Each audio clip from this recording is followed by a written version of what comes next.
कर्ज के जाल में फंसा पाकिस्तान एक बार फिर बड़ी कंगाली की मार झेल रहा है। ऐसे में अब पाकिस्तान को उसके अपने दोस्त चीन और सऊदी अरब ने भी जोर का झटका दिया है। दोनों मुल्क ने अब पाकिस्तान में सरमायाकारी करने से पीछे हटने का फैसला लिया है। इसे पाकिस्तान के लिए बड़ा झटका माना जा रहा है। दरअसल पाकिस्तान में इकोनॉमिक रिसेशन का दौर है और इस वजह से पाकिस्तान में एक महीने से बगावत भी चल रही है। पाकिस्तान के हालात देखकर गैर मुल्की सरमायाकारों ने भी दरवाजे बंद कर दिए हैं। अब पाकिस्तान के दोस्त सऊदी अरब, यूएई और चीन ने भी फंड रोक दिया है। चीन और सऊदी ने 1.82 लाख करोड़ के सरमायाकारी को रोक दिया है और इसको लेकर पिछले साल ही चीन ने पाकिस्तान में 1.42 लाख करोड़ के इजाफी सरमायाकारी की बात कही थी, लेकिन चीन ने अब मना कर दिया है। इसके पीछे की वजह पाकिस्तान में सिक्योरिटी की कमी को बताया जा रहा है।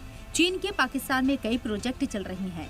वहाँ चीनी इंजीनियर्स पर दहशतगर्द हमले तक कर रही हैं, लेकिन पाकिस्तान उन्हें सिक्योरिटी मुहैया नहीं करवा पा रहा है। वहीं सऊदी अरब से भी पाकिस्तान के रिश्ते खराब हो रहे हैं। पाकिस्तान में शहबाज शरीफ जब पीएम बने थे, उन्होंने सबसे पहले सऊदी अरब का सफर किया था।